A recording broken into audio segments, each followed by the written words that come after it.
नमस्कार दोस्तों, स्वागत है आप सबका आपके अपने यूट्यूब चैनल एग्ज़ाम टैबलेट में। दोस्तों, झारखंड में एएनएम और जीएनएम का जो एंट्रेंस एग्ज़ाम होने वाला है, तो उसके प्रिपरेशन से रिलेटेड यहाँ पे हम लोग मैथ के एक इम्पॉर्टेंट चैप्टर को देखेंगे, जो कि आज आपका होने वाला है औसत। देखिए, आपके एग्ज़ाम में जो मैथ से क्वेश्चंस पूछे जाएंगे, वो आपको 10th लेवल के रहेंगे, 10वीं स्तर के रहेंगे। और आपके ऑफिशियल वेबसाइट में कोई डिटेल्ड सिलेबस नहीं दिया गया है कि आपके टॉपिक्स दिए हुए हैं या फिर चैप्टर्स दिए हुए हैं, ऐसे नहीं दिए हुए हैं।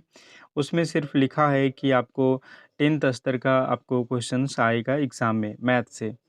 तो देखिए, यहाँ पे हम लोग जो कवर करेंगे, हम लोग क्या-क्या करेंगे कि एक 10th लेवल के कॉम्पिटिटिव एग्ज़ामिनेशन में जो जनरल कॉम्पिटिटिव एग्ज़ामिनेशन होते हैं, उसमें आपको जो भी पूछे जाते हैं मैथ्स में, तो वो सारे के सारे हम लोग कवर करेंगे।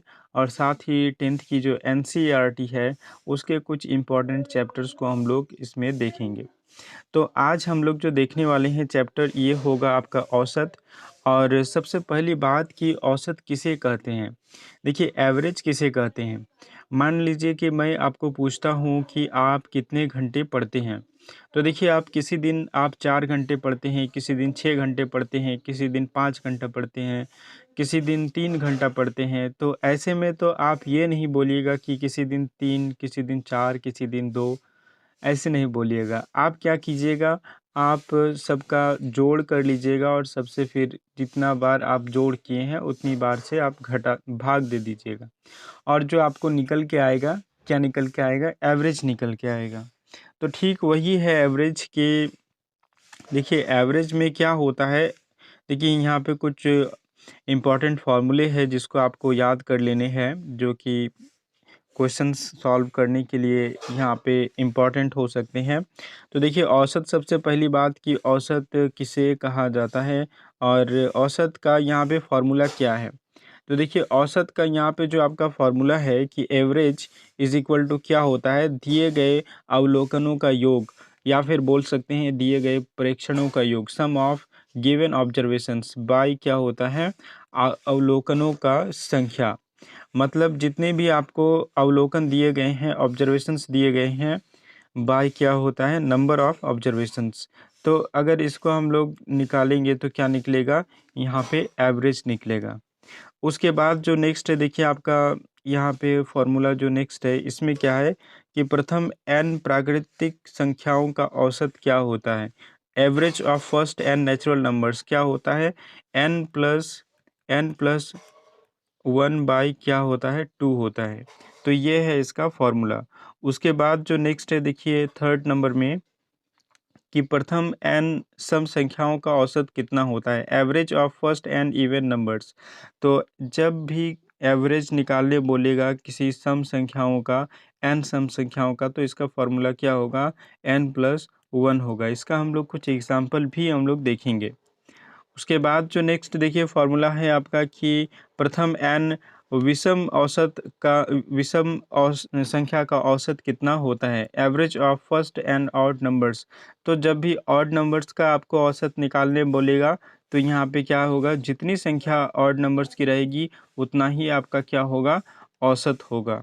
उसके बाद जो नेक्स्ट है, देखिए आपका अगर लगातार यहाँ पे कुछ डिफरेंस में अगर कुछ संख्याएं होती हैं, एवरेज ऑफ कॉन्सिक्यूटिव नंबर्स, तो इसमें क्या होता है, आपका फर्स्ट नंबर और फिर क्या होता है प्लस लास्ट नंबर, और फिर उसके बाद उसको क्या करते हैं, 2 से उसको डिवाइड कर देते हैं। तो ये आपका फॉर्मूला हो जाता है। उसके बाद देखिए आपका यहाँ पे छठा नंबर में क्या है कि 1 से लेकर n विषम संख्याओं का औसत क्या होगा। तो average of 1 to n odd numbers क्या होगा। तो लास्ट नंबर जो आपका रहेगा, लास्ट नंबर और फिर प्लस क्या होगा, 1 होगा, बाई क्या होगा, 2 होगा। तो ये आपका फार्मूला हो जाएगा। उसके बाद देखिए नेक्स्ट आपका 7th नंबर में क्या है कि n से लेकर 1 से लेकर n सम संख्याओं का औसत कितना होता है। तो ये होता है last even number plus 2 by कितना होता है, 2। उसके बाद जो नेक्स्ट आपका फॉर्मूला है, प्रथम n प्राकृतिक संख्याओं का वर्ग का औसत। तो इसमें क्या होता है, आपको इसका जो फॉर्मूला है, अगर वर्ग का औसत बोलेगा तो यहाँ पे हम लोग इसका क्या फार्मूला लिखेंगे, n+1 इंटू 2n+1 बाई कितना होता है 6, ये इसका फार्मूला हो गया। देखिए अब कुछ एग्जाम्पल हम लोग देखेंगे यहाँ पे इस चैप्टर में, जो कि आपके एग्ज़ाम में इस तरह के क्वेश्चंस आ सकते हैं। तो यहाँ पे देखिए, यहाँ पे आपको बोला गया है कि 1 से 51 तक संख्याओं का औसत क्या होगा। तो देखिए 1 से लेकर 51 तक यहाँ पे संख्याओं का क्या बोला है, औसत निकालने बोला है। तो देखिए यहाँ पे आपका फॉर्मूला क्या है, देखिए प्रथम n प्राकृतिक संख्याओं का औसत क्या होता है, इसका फार्मूला है n+1/2। तो देखिए यहाँ पे क्या होगा, आपका n क्या है, n क्या है 51, यहाँ पे टोटल कितनी संख्या है, टोटल 51 संख्या है n। और उसके बाद देखिए यहाँ पे आपको क्या बोल रहा है, यहाँ पे क्या बोल रहा है कि 1 से लेकर 51 तक संख्याओं का क्या बोल रहा है, औसत क्या होगा। तो यहाँ पे हम लोग सीधा फार्मूला पे बैठाएंगे। यहाँ इसका फार्मूला होता है n+1/2। तो n यहाँ पे कितना हो गया, 51 हो गया, और +1/2 कितना हो जाएगा, ये आपका हो जाएगा 52/2। तो ये कितना आएगा, 2 दूनी 4 हो गया, और यहाँ पर 1 और 2 आएगा, तो 2 छक 12, यानी आपका जो निकल के आया आंसर, ये 26 निकल के आया। यानी अगर हम लोग 1 से लेकर 51 तक संख्याओं का औसत निकालेंगे तो कितना आएगा, 26 आएगा। देखिए 1 + 2 + 3 + 4 इस तरीके से आपको 51 तक आपको जोड़ना पड़ेगा, और बाई कितना करना पड़ेगा, जितनी संख्याएं हैं उतनी संख्याओं से यहाँ पे क्या करना पड़ेगा, भाग देना पड़ेगा। तो इसके लिए ये बहुत लंबा प्रोसेस हो जाता है, लेकिन इसके लिए फार्मूला है यहाँ पे n+1/2। इसके हिसाब से निकालिएगा तो फिर क्या होगा, आपका आंसर आसानी से निकल जाएगा। उसके बाद जो नेक्स्ट है, देखिए यहाँ पे क्या बोल रहा है, 2 3 4 6 8 10। उसके बाद फिर देखिए आपका यहाँ पे देखिए 3 नहीं होगा, यहाँ पे सम संख्याओं का औसत निकालने का एग्जाम्पल दिए हैं, तो ये 3 नहीं होगा, ये होगा आपका 2 4 6 8 10 और 12 का औसत। तो देखिए हम लोग क्या पढ़ें, सम संख्याओं का अगर औसत निकालने बोलेगा तो हम लोग यहाँ पे क्या करेंगे, देखिए प्रथम n सम संख्याओं का औसत जो होता है वो क्या होता है, n+1 होता है।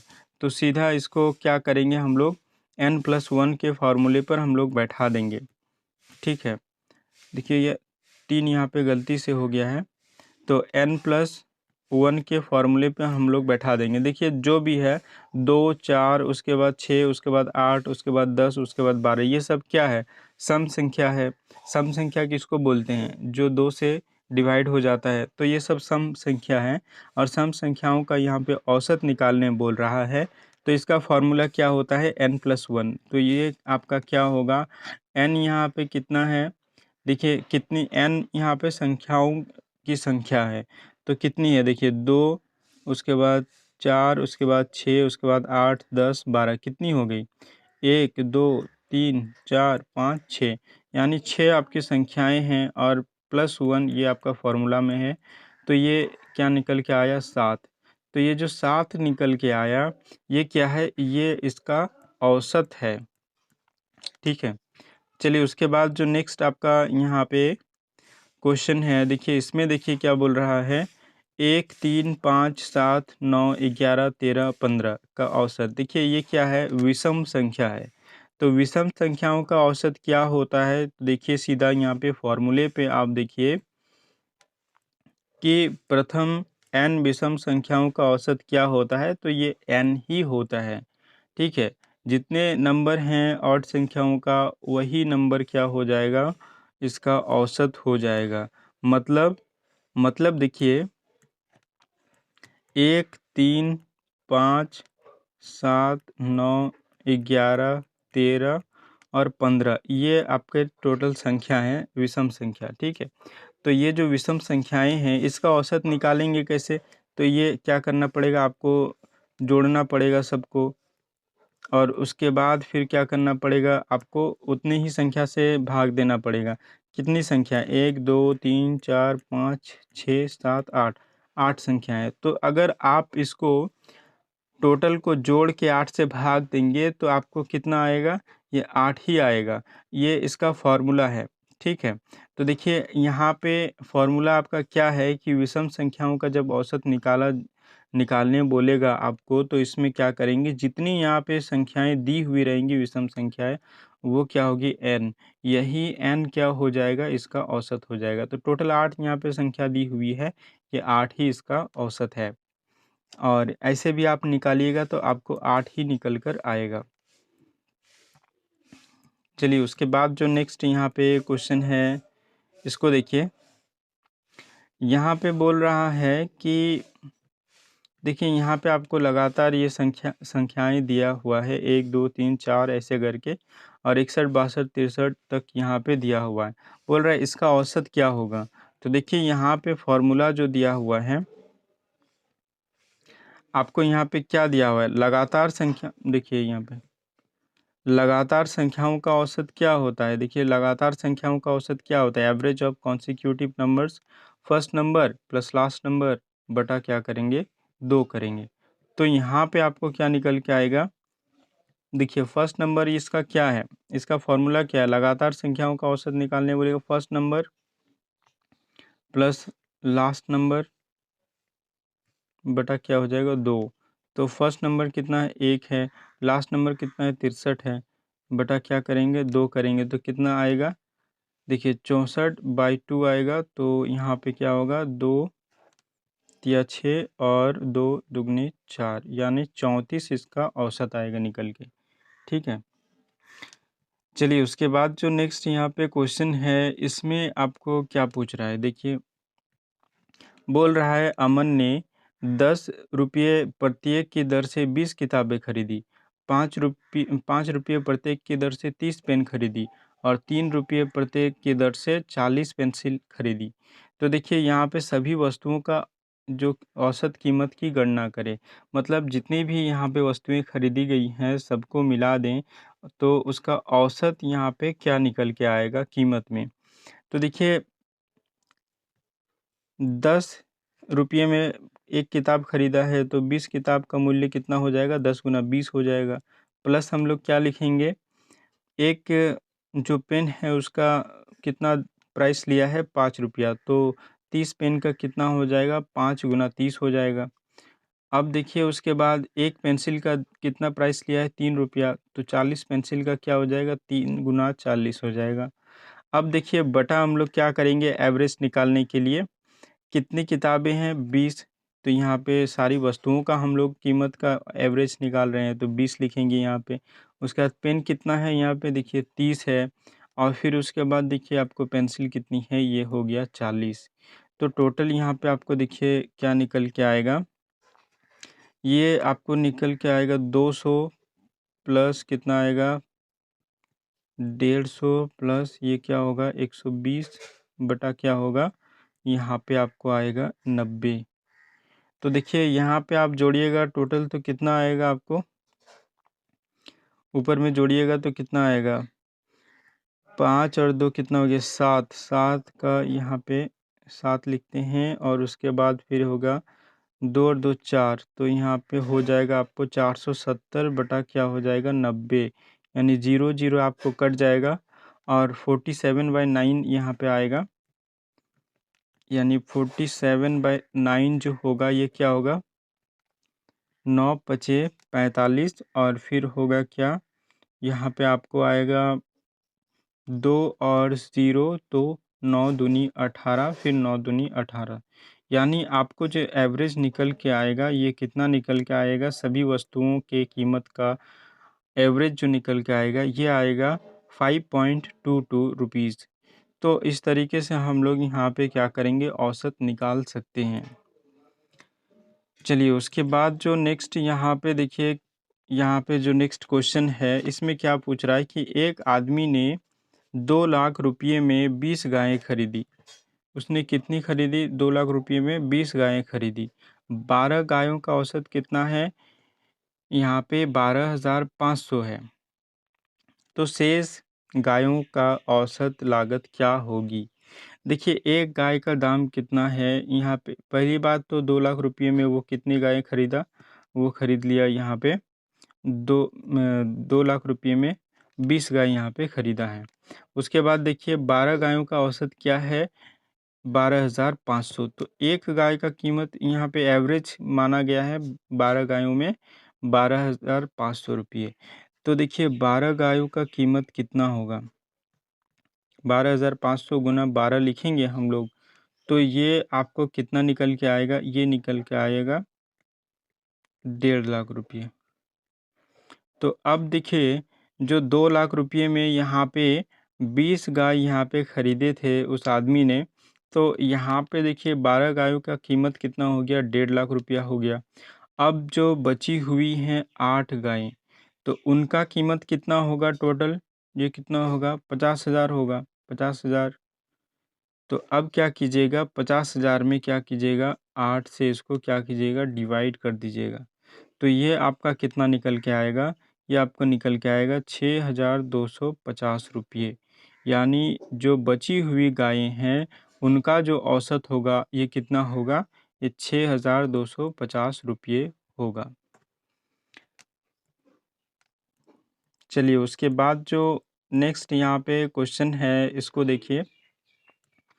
इसमें आपको क्या बोल रहा है कि एक क्रिकेट की टीम में क्या है, 11 खिलाड़ी हैं और एक कोच है, और जिसकी औसत आयु कितनी है? 18 वर्ष है उस टीम का, पूरा टीम का। तो अब देखिए बोल रहा है कि यदि कोच की आयु पर विचार नहीं किया जाता है, मतलब अगर कोच का आयु को नहीं जोड़ा जाता है तो औसत जो है 1 वर्ष कम हो जाता है। कोच की आयु यहाँ पे ज्ञात करने बोल रहा है। तो देखिए 11 टोटल खिलाड़ी है और एक कोच है, तो टोटल कितना हो गया? 12। टोटल 12 का औसत आयु कितना है? 12 का औसत आयु है 18 साल। देखिए तो यहाँ पे टोटल आयु कितनी हो जाएगी? तो 12 गुना 18 हम लोग करेंगे, तो ये कितना निकल के आएगा? 216 साल निकल के आएगा। ये हो गया औसत आयु पूरी टीम का। पूरा टीम का टोटल आयु हो गया। औसत आयु टीम का कितना है? पूरा टीम का और कोच का मिला के 18 साल। अब बोल रहा है कि अगर कोच को हम लोग हटा देते हैं, कोच को हटा देते हैं तो क्या होगा? 1 वर्ष कम हो जाएगा औसत आयु में। तो देखिए कोच अगर हम लोग हटाएँगे तो सिर्फ़ खिलाड़ी ही बचेंगे, तो ये क्या होगा? 11 खिलाड़ी हैं टोटल, और फिर औसत आयु में बोल रहा है कि 1 वर्ष की कमी होगा। पहले 18 वर्ष था औसत आयु, और अब क्या हो जाएगा? 17 साल हो जाएगा औसत आयु। तो इसको देखिए टोटल आयु अब कितनी हो जाएगी? तो 11 गुना हम लोग 17 करेंगे। तो यहाँ पे आपको कितना निकल के आएगा? ये आपको निकल के आएगा 187 ईयर। देखिए पहले आपका कितना था? 216 जब कोच था, और कोच नहीं है तब कितना है? 187। तो देखिए अब कोच की आयु अगर आपको ज्ञात करनी है, आपको निकालना है कोच का आयु एवरेज, तो यहाँ पे हम लोग कोच का जो एज है उसको अगर निकालना है तो यहाँ पे हम लोग क्या करेंगे? पहले जब कोच शामिल था तो यहाँ पे कितना आयु था? टोटल 216, और जब कोच को हटा दिया गया तो टोटल कितना हो गया? यहाँ पे 187। तो 216 घटा 187 हम लोग करेंगे तो कितना निकल के आएगा? 29 साल।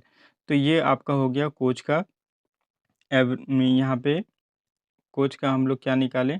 आयु निकाले 29 साल। चलिए, उसके बाद जो नेक्स्ट क्वेश्चन है यहाँ पे आपका क्या पूछ रहा है कि एक कक्षा में 25 लड़के हैं और 25 लड़कों की औसत आयु 6 मंथ की कमी हो जाती है। जब क्या होता है, एक नया लड़का 20 साल के लड़के के जगह पर आता है। तो देखिए अब नया लड़का का आयु ज्ञात करने बोल रहा है। तो ऐसे में हम लोग क्या करेंगे? देखिए आयु जो घटा है वो कितना घटा है? 6 मंथ घटा है। मतलब आपका हाफ ईयर आपका घट गया है एवरेज आयु। तो एवरेज आयु कितना टोटल घटा है, इसको निकालने के लिए हम लोग क्या करेंगे? 25 गुना क्या करेंगे? हाफ ईयर करेंगे। 25 से इसलिए गुना करेंगे क्योंकि हम लोगों को निकालना है टोटल एज कितना घटा। तो देखिए यहाँ पे एवरेज कितना घटा है? 6 मंथ घटा है, मतलब हाफ ईयर घटा है। तो 25 में कितना घटेगा? 25 गुना 1/2 करेंगे तो यहाँ पे आपको कितना निकल के आएगा? यहाँ पे आपको निकल के आएगा 12.5। मतलब आपका जो एज घटा है यहाँ पे 12.5 ईयर्स, मतलब 12.5 साल एज घट गया है टोटल एज से। अब देखिए यहाँ पे बोल रहा है कि जो नया लड़का है उसका आयु ज्ञात करने बोल रहा है। तो देखिए जो लड़का पहले था वो 20 साल का था और 20 साल के लड़के के जगह पर कौन आया है, एक नया लड़का आया, जिससे क्या हुआ 12.5 साल क्या हो गया, टोटल एज यहाँ पे घट गया। तो हम लोग नए लड़का का आयु अगर निकालेंगे तो हम लोग क्या करेंगे, 20 घटा क्या करेंगे 12.5 करेंगे। तो ये जो आपका निकल के आएगा, ये कितना निकल के आएगा, ये आएगा आपका 7.5 ईयर्स। मतलब जो नया लड़का है वो कितने साल का है, वो यहाँ पे 7.5 साल का है। चलिए उसके बाद जो नेक्स्ट आपका क्वेश्चन है, इसमें देखिए आपको क्या पूछ रहा है। देखिए इसमें पूछ रहा है कि एक कक्षा में कितना है, 75 छात्र हैं और वार्षिक परीक्षा में उनके औसत अंक कितने हैं, 35 हैं। मतलब 75 छात्रों का औसत अंक कितना है, 35। मतलब कितने एवरेज लाए हैं, 35 नंबर लाए हैं। यदि उत्तीर्ण छात्रों का औसत 55 है, मतलब जो लड़के पास हुए हैं उसका औसत क्या है, 55 है। और असफल जो छात्र हैं, मतलब जो फेल हो गए, उनका औसत जो है वो 30 है। तो बोल रहा है कि कितने असफल छात्र हैं, मतलब असफल छात्र की संख्या यहाँ पे ज्ञात करना बोल रहे हैं। मतलब कितने लड़के यहाँ पे फेल हो गए, कितने विद्यार्थी यहाँ पे छात्र फेल हो गए हैं।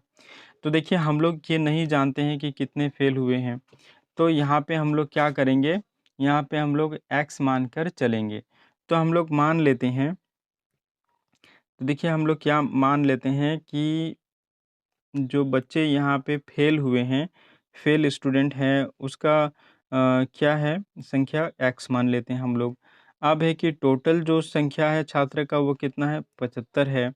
तो यहाँ पे देखिए पास जो हुए हैं वैसे कितने छात्र हैं, तो टोटल में अगर हम लोग फेल छात्रों की संख्या को घटा देंगे तो उतने फिर क्या हो गए, पास हो गए। तो 75 घटा हम लोग क्या करेंगे, x करेंगे। तो ये पास विद्यार्थियों की संख्या है, छात्रों की संख्या है।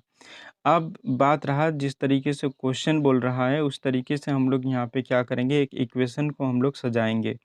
जैसे 75 छात्र हैं तो उसका क्या हो गया, औसत कितना है मार्क्स का 35, तो टोटल मार्क्स कितना हो जाएगा 75 गुना 35। अब देखिए ये किसके बराबर होगा, 30 छात्र जो हैं वो क्या हुए यहाँ पे 30 अंक जो हैं ये है फेल छात्रों का औसत। तो फेल छात्र कितने हैं, x हैं, और अंक उसके कितने हैं, औसत 30 है। तो x यहाँ गुना 30 हम लोग करेंगे। तो ये आपका फेल छात्रों का औसत का मतलब टोटल हो गया।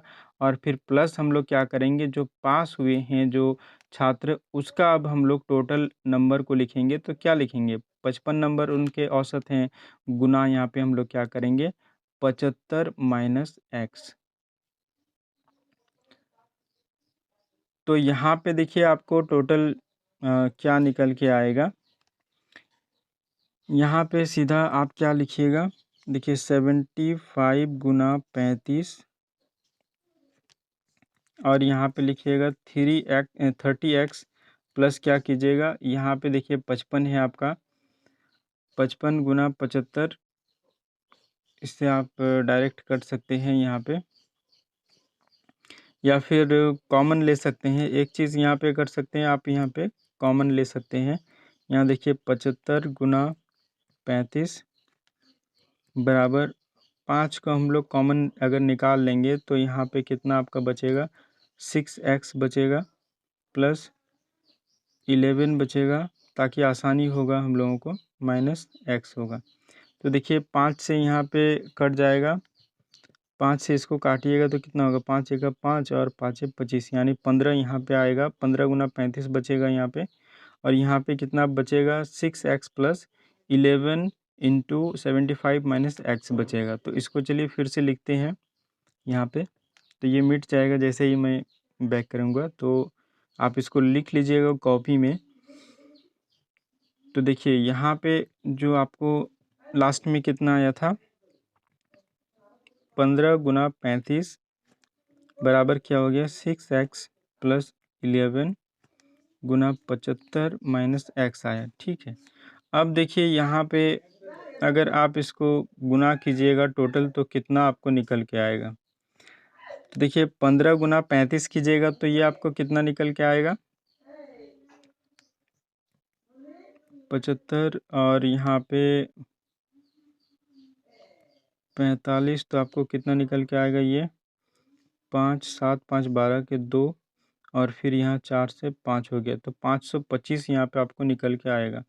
तो 525 बराबर क्या हो जाएगा 6x प्लस यहाँ पे देखिए 75 गुना 11 कीजिएगा तो कितना निकल के आएगा आपको 55, और इधर पे 77, तो ये कितना हो जाएगा 5 और फिर 7 5 12 के 2, 825 निकल के आएगा 825